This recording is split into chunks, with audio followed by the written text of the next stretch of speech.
I couldn't explain what exactly was going through my head at the time. I was just starting to zone out, lost in my thoughts.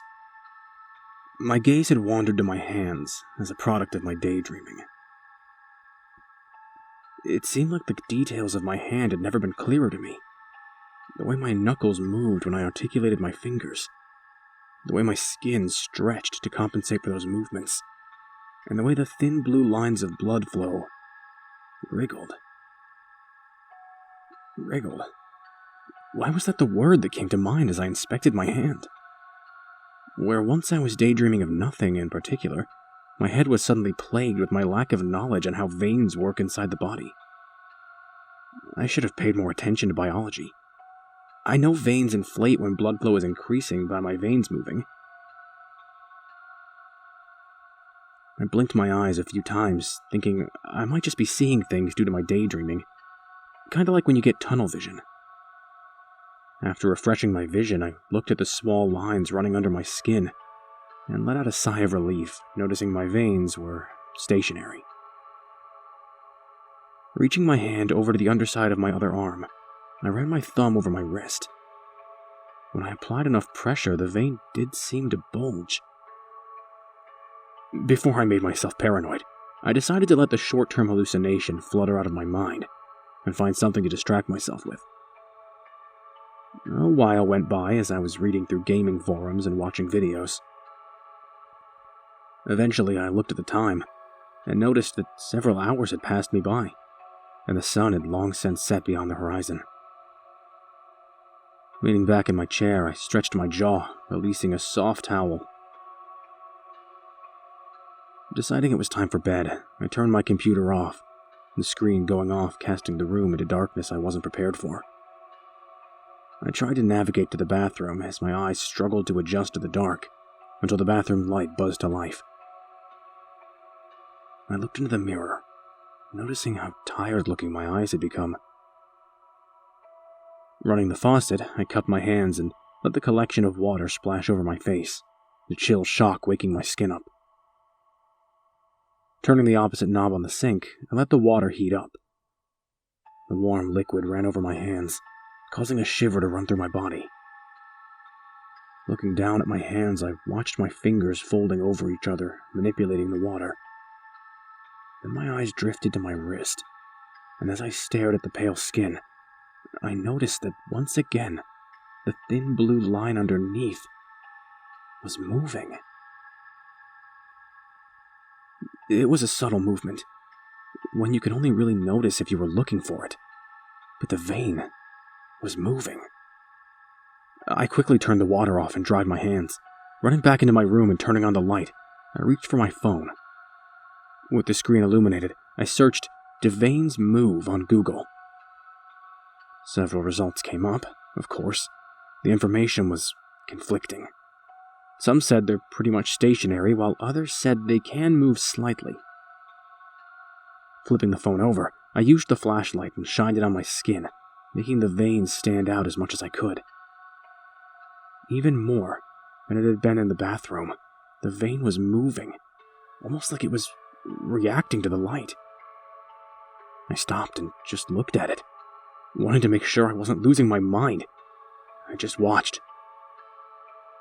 The vein on my wrist looked like it was trying to swim through my arm or dig through it like it was worms through the soil. I felt a sick feeling rising in my stomach as I watched, expecting the movement to stop at some point, but it only became more apparent. My mind raced with ways to try and explain what I was seeing. Maybe I was having a spasm, or possibly something that caused me to hallucinate, but I wasn't in pain, and I didn't eat or do anything out of the ordinary.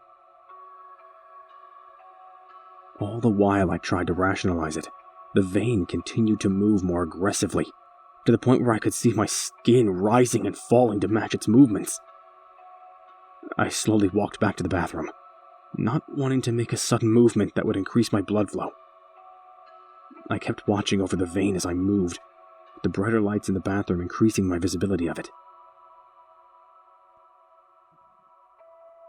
Then, when I placed my hand on the cold linoleum sink, for the first time since watching it, I was able to feel the vein move. It jerked to the side when I touched the sink, like it was trying to avoid the sudden decrease in temperature. My stomach rolled when I felt the sensation of something squirming around under my skin. I know the first thing I should have done was go to the hospital or even call someone else to help me. But those were the last thoughts going through my mind. If it was something I knew could happen to someone, or something I had seen before, maybe I would be able to convince myself to seek help. But you never know how you're mentally going to react when met with a new stimulus. When your head is trying to process what it's dealing with. Your thoughts just seem to focus on how to handle what's right in front of you, even if it isn't the logical choice. Any hope I had of doing the rational thing went out the window when out of the corner of my eye, I noticed the vein on my other wrist was dancing as well. I lifted my arms and watched as the veins on both of my wrists moved in unison. My body trembled, but I wasn't sure if it was because I was afraid, or if the movement of my veins was enough to rattle me. Looking beyond my hands and into the mirror, I felt the color drain from me. On my neck, anywhere my skin was visible, I was able to see blue streaks against the skin, all moving like snakes. Out of pure shock, I placed my hand against my mouth like I was stifling the urge to vomit.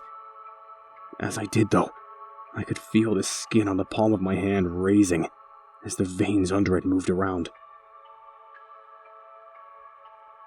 Then I reached the breaking point. My expression had gone stiff, and my eyes were wide in the mirror. My expression had gone stiff, and my eyes were wide, and in the mirror, ever so faintly, I could see strands of red at the edge of my eyeball fidgeting. My whole body lurched at once. It was like the veins had just become aware that I was observing them, and panicked in response. Reaching over, I grabbed a shaving razor, and before I could think about what I was doing, I had to pull a single razor free from it. Trying my best to steady my hand, I lowered the razor to my wrist, and let the edge of the blade rest against it. I should have gone to the hospital, I really should have. But there was this ever-increasing ache in my body. The stiffness and pressure caused by countless paths of veins pulsing throughout my body made me worried that I wouldn't even make it. My breathing was ragged, but I managed to stifle it. With a few deep inhales, I pressed the razor down into my skin. For a moment I felt nothing, but there grew a sharp pain as my skin began to split. I stopped and thought about what I was doing, and before going any further, I used my phone to call for an ambulance. I didn't think I had any time to waste, but I knew I wouldn't be in a position to help myself after. There would be enough time before the ambulance got there for me to do something incredibly stupid. Pushing the razor down once more, the sharp pain returned, and I watched as the vein under my skin retreated from where I was cutting. The pain turned into a splintering heat as I dragged the razor across my skin, making sure to slice myself across the wrist as opposed to down. I wasn't even thinking of blood loss, only that it would be harder for the vein to avoid me if I cut it that way. The vein dipped into my skin when I pulled the razor across it. I became more and more unsettled by how the oddity was reacting so intelligently to stimulus. Doing everything I could to ignore the pain, I set the razor on the side of the sink, and using my pointer and middle finger, I dug into the wound I created. I hadn't felt anything like that pain before. The weird mixture of tension and burning that my head goes numb. I could feel the vein trying to get away from my fingers. But pushing through the pain, developing a sense of shock, I pressed deep and quickly grabbed it. Pulling back was the hardest.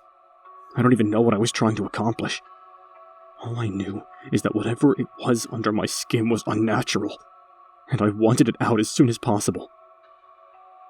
As I pulled my fingers out of the wound, and the veins with it, I was surprised at just how little blood there was. Even more surprising was that as the vein left my skin, the color remained blue despite meeting oxygen.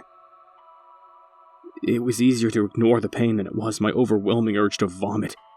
The tugging feeling ran throughout my entire body. The way the thing desperately squirmed around in my clutches as I pulled back more and more. The further I pulled, the more aware I became that what I was pulling wasn't my veins. I should have dropped to the floor in seconds due to blood loss, but I kept pulling. Thankfully, the thing didn't have a defense mechanism beyond moving around. Some of the blue tendrils would whip around and strike me, leaving faint streaks of blue, but compared to the pain of pulling it out, it was nothing. I kept pulling and pulling, determined to get every last bit of the intruder. As I felt that tugging sensation reach my eye, I knew that I was gathering the majority of it. I couldn't possibly explain how the pulling behind my eye felt. It was so alien that it escapes words. My head was going foggy by then. I could hear the pounding at my door by the time I had to gather enough of the vein that I couldn't see my hand anymore. Just the balled-up blue mess. It was a wet and slimy clump that dripped blue liquid to the floor. Feeling my body go faint, my pulling got weaker, and I could feel the vein trying to fight against me and re-enter the open wound. Just as there was a crash at my front door, I fell over, my body sticking out of the doorway. I watched the paramedics entering. My vision going blurry, the vein trying to find anywhere it could enter my body.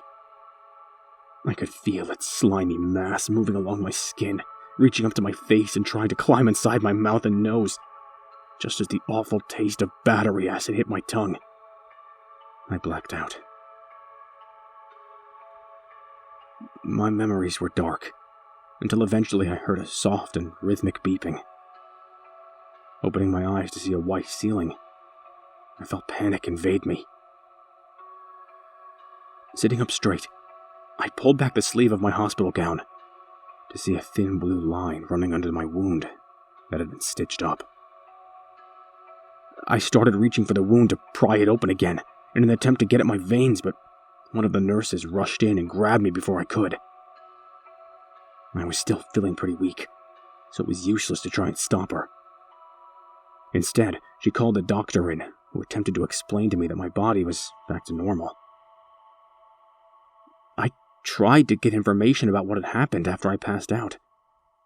Every time I pried, all I got were uneasy looks and half-assed answers. They would mumble something about a parasitic worm and how it camouflaged as my veins, but whenever I look it up, there's nothing like that on record. I can't find it, and no one will give me a straight answer. I'm not even entirely convinced that the thing is gone, that it's out of my body. Sometimes I look down at my skin and I swear I can see my veins shift. It's so hard not to pull my body apart to try and get at it again. Every fiber of my being wants to get rid of those thin blue lines that my hands move on their own sometimes. And that's what worries me the most. I don't mean that I absent-mindedly move my arms. They move on their own. They move to harm me. I don't think this thing ever left my body.